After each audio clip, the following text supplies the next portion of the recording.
You feel it the moment you walk in. The air shifts, eyes flicker, conversations bend around you like they're avoiding contact. They greet you, but their voices hesitate just a fraction too long, as if they're measuring something they can't admit.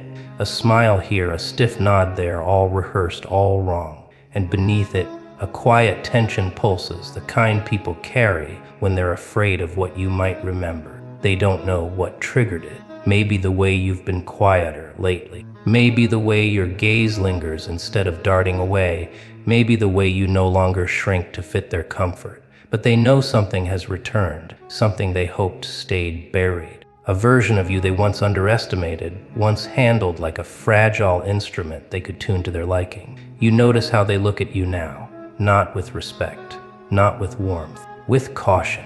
Like someone studying a locked door they assumed would never open again. They remember who you used to be before the world softened you, before you learned to apologize for every instinct that made you powerful, before you were trained to trade your sharpness for approval. They tried to convince you that your fire was a flaw, that your silence was emptiness, that your intuition was paranoia. And for a while, you believed them. You lived in rooms where your strength was treated like a threat and your ambition like a betrayal. You let people carve small versions of you and call it care. You let them shrink your shadow to make space for their comfort. But something shifted. A single moment, small but seismic, woke up the part of you they never learned how to control. Maybe it was a quiet night where a thought cut through you like a blade. Maybe it was the betrayal you thought you healed from but still burns under the surface. Maybe it was the realization that you've been carrying the weight of other people's fears disguised as advice. Whatever it was, it cracked the shell they built around you. And now they can feel it. The return of your awareness, your edge, your refusal to play predictable. Your mind is no longer kneeling. Your instincts are no longer sleeping. Your silence is no longer submission, it's observation. They don't want to admit why they're acting strange. They don't want to acknowledge the memory that resurfaced when they saw you stand a little taller, speak a little slower, look at them like you can finally see past the surface. They remembered the moment you almost outgrew them, the moment you almost broke the pattern, the moment you almost stopped needing their approval and began trusting your own pulse. That memory terrifies them because it wasn't supposed to return, but it did. And now they're waiting, uneasy, restless, pretending, because deep down they know the truth they've tried to hide from you for years. You were never meant to stay small, and your awakening was always inevitable. You never weakened by accident. It happened slowly, quietly, the way dust settles on a blade left untouched. You were taught to soften yourself long before you realized. They praised you for being agreeable, for staying quiet, for never asking for more than what you were handed. And every time you swallowed your anger, every time you apologized just to keep the peace, a piece of your strength evaporated. You didn't lose power. It was trained out of you. They called it politeness. They called it humility. But all it ever did was dull the edge of who you were supposed to become. You learned to hold back your instincts because someone once flinched at your intensity. You learned to shrink because someone said ambition makes people uncomfortable. You learned to stay still because movement threatened the ones who needed you predictable. Weakness wasn't a natural state. It was a culture, a design, a system built to keep you calm and compliant. You were never meant to question why they wanted you harmless. You were supposed to think softness was virtue, when in truth it was the earliest form of captivity. Comfort became the silent poison. It told you you'd earned rest before you'd even fought. It whispered that stability mattered more than evolution. Comfort made you slow. It made you reach for the familiar instead of the necessary. And the more you trusted it, the more it betrayed you. Because comfort never stays gentle.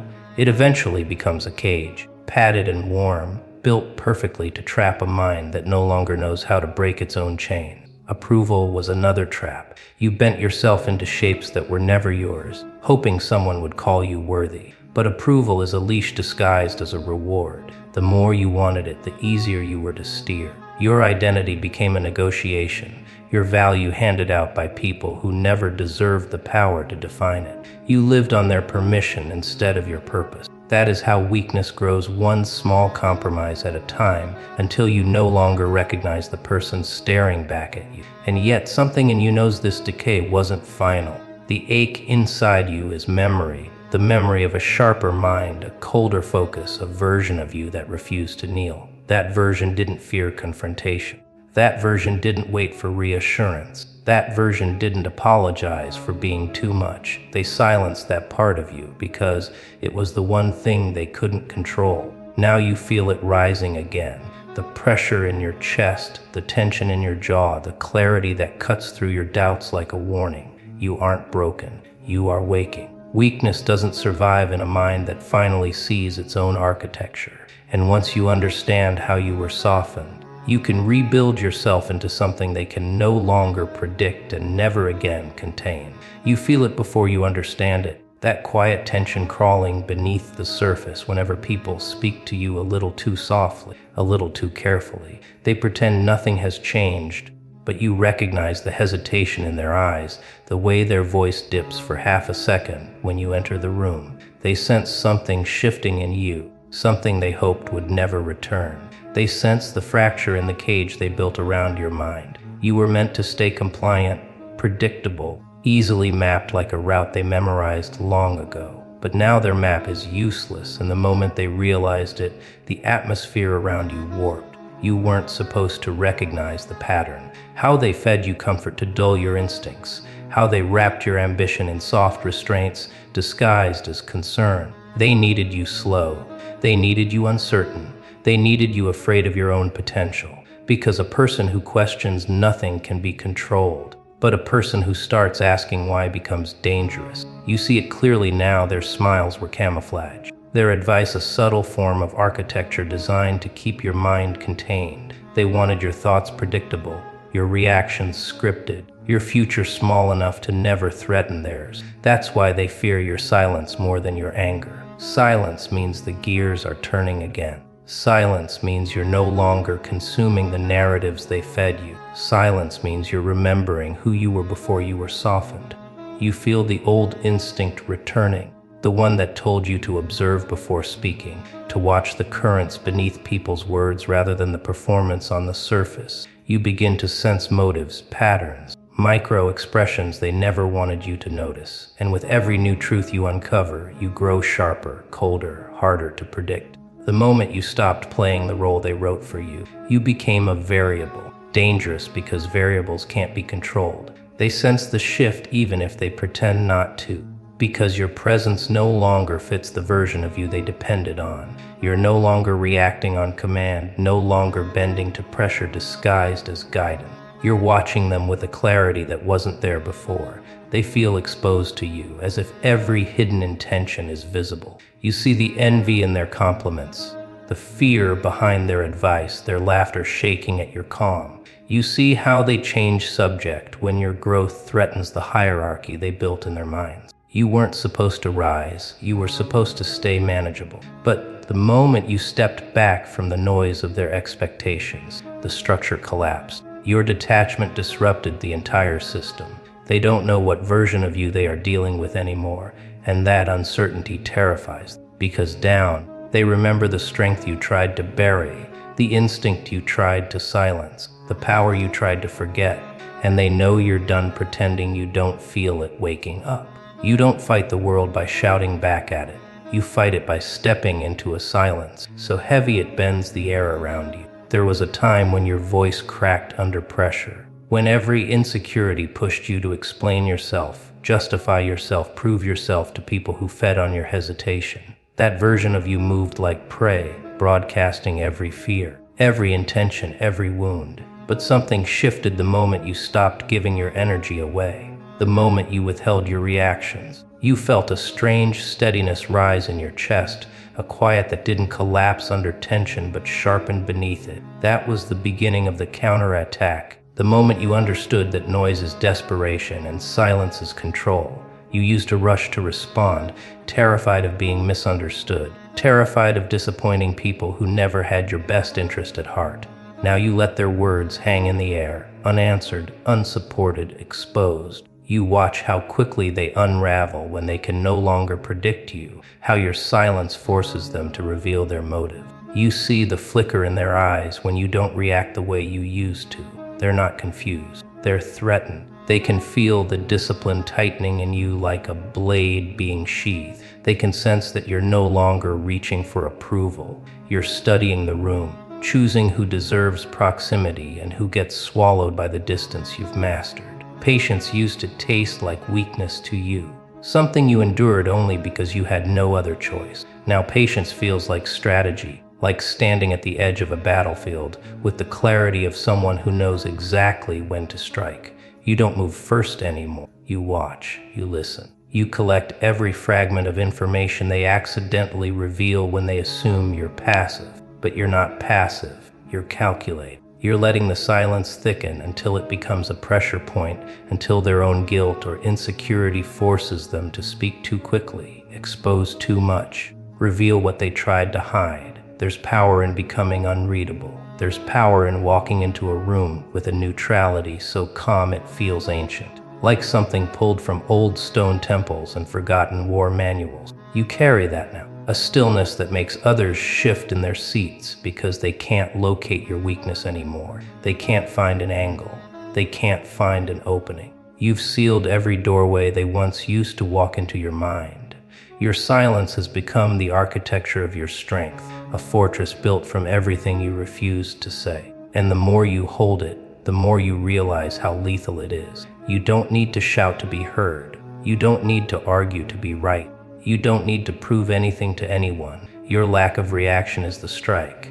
Your restraint is the warning. Your silence is the counterattack. And every person who once underestimated, you can feel it tightening around them like a shadow that finally learned how to stand upright. You've spent years treating pain like an intruder, but now you recognize it for what it truly is. Your oldest tutor, the one that never lied to you, never softened the truth, never hid the cost of becoming strong. Pain was the only voice that spoke when everyone else went silent after taking what they wanted and leaving you with the debris. You remember the moments, the betrayal disguised as concern, the friend who vanished the moment you needed them, the family member who mocked your ambition because they feared the version of you that didn't depend on their approval. Each wound left a mark, but each mark taught you the map of human nature. You learned when a smile is a blade, when silence is ammunition, when affection is a leash. Before this, you allowed yourself to break in places no one could see.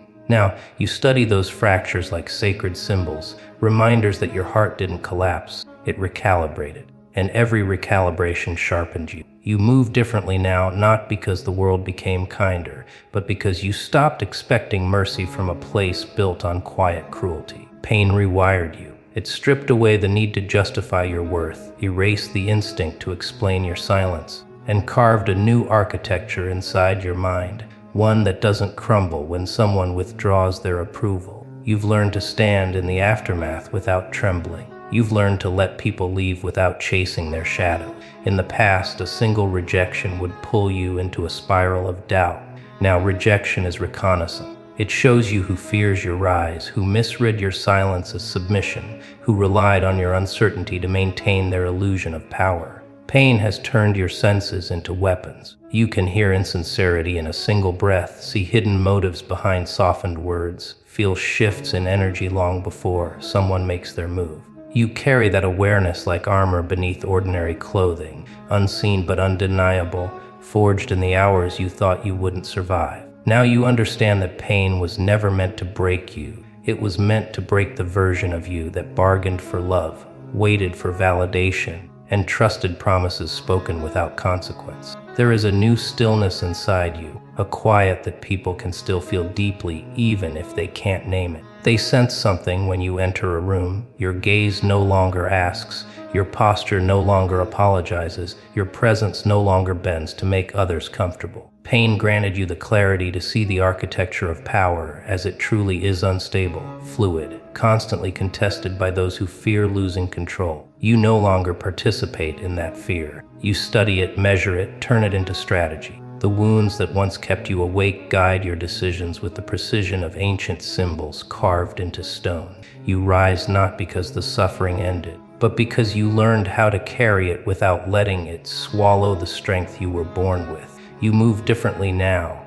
and the world feels it before you say a single word. There was a time when your presence dissolved into the background, when you apologized for taking space, when you lowered your voice so others could breathe easier. But that version of you is gone. Something colder has surfaced, something carved from silence and memory, something that no longer responds to familiar chains. You don't chase, you don't plead, you don't perform. You observe, you calculate, you wait, and in that stillness, people sense a pressure they can't explain, like the room tilts toward you even when you're motionless. Their glances linger a second too long. Their smiles stretch a little too thin. They know something changed, even if they can't articulate it. They only know they're no longer sure where you stand or what you see.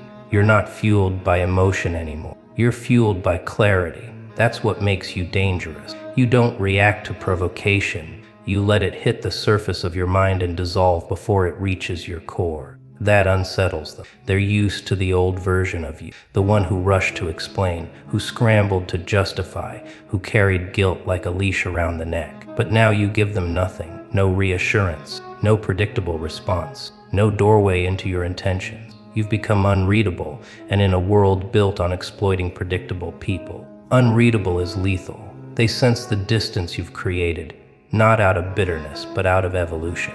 A quiet boundary forged from scars they never apologized for. You've started moving like a strategist. You hear more than you respond to. You understand more than you reveal. There's power in the subtle shift of your shoulders, in the way your eyes track a room, in the stillness you hold when others grow loud. And suddenly the people who once underestimated you treat every silence like a verdict. They're not sure if you're analyzing them. They're not sure if you've forgiven them. They're not sure if you still trust them, or if you ever did. That uncertainty keeps them off balance. It gives you control without raising your voice, without lifting a hand, without stepping out of the shadows you've learned to wield. You've become the figure they watch instead of the figure they talk over. You've become the presence that shifts conversations, the memory that resurfaces when they feel tempted to disrespect you. Not because you threatened them, but because you stopped needing them. That's the moment everything flipped. Power returned the second you withdrew your dependency. Dominance returned the moment you stopped explaining yourself. Influence returned the second you embraced the truth.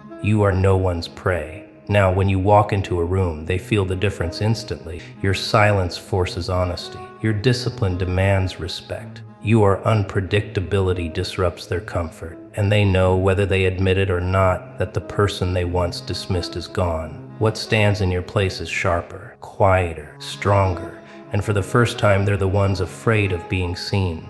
You stand in the quiet that follows the storm, and for the first time, the silence doesn't feel empty, it feels deliberate. The world around you hasn't caught up yet. They still give you those cautious glances, the ones that last a second too long, as if trying to recognize the version of you they once manipulated with ease. They remember the old patterns you used to cling to, the softness you used to offer like tribute, the hesitation that made you predictable. But that version of you is gone, and the absence of who you used to be disturbs them more than the presence of who you are now. Your silence is sharper than the arguments you never won, and your stillness carries a warning their instincts can't ignore.